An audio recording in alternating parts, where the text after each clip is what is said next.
So our opposition would have you believe that that introducing a proposition to secede California from the Union would solve all of the state's problems, and that it would allow the growth of California more than it ever has before.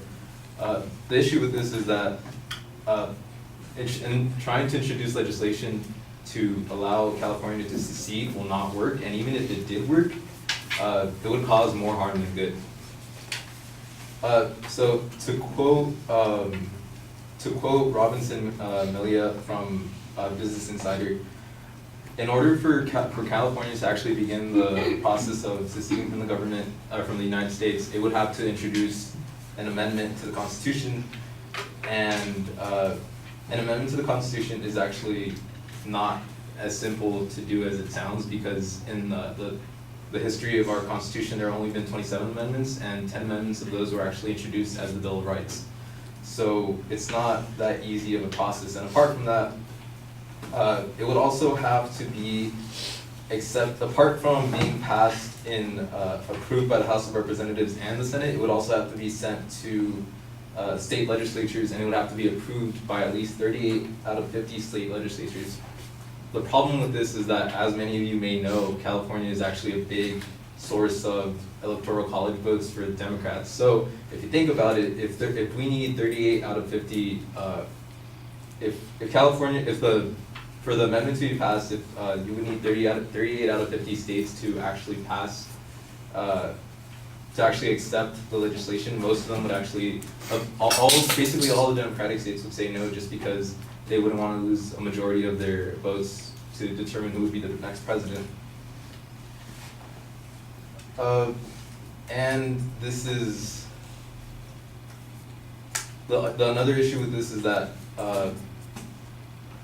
the secession from the United States isn't just based only on what the small minority of California would say, but if California were to actually secede from the Union, that would mean that at least everyone in California would have to be okay with giving up their passports, and basically would be an ex-American.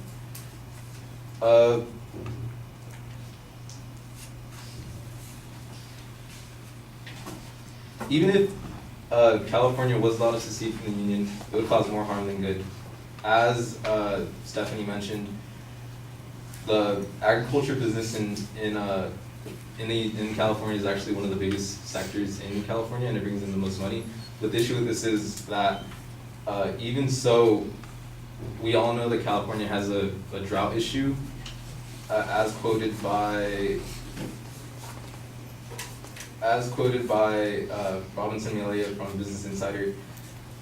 We actually import 85% of the state's water from places outside of California, and all that water is not only used to give water to the citizens, but also to back the agriculture industry.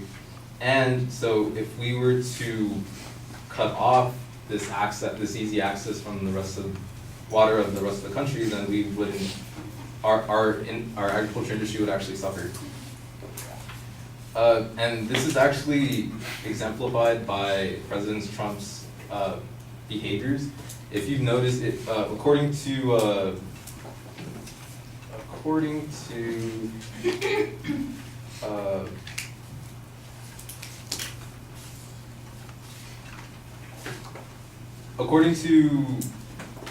Jason Margolis from USA Today, the Republican candidate is unequivocal on his position. He would choose to negotiate trade treaties with China and Mexico, raising a 35% tariff on Mexico and imports from Mexico, as well as 40% tariff on China and imports from China. The issue with this is, if we are doing this with other countries that are, if the United States is choosing to do this with countries that are with international countries, then what are the chances that this won't happen with California? Another interesting point is that while one of the biggest arguments for seceding from California would be that we actually give more money to the government than they give back. According to California's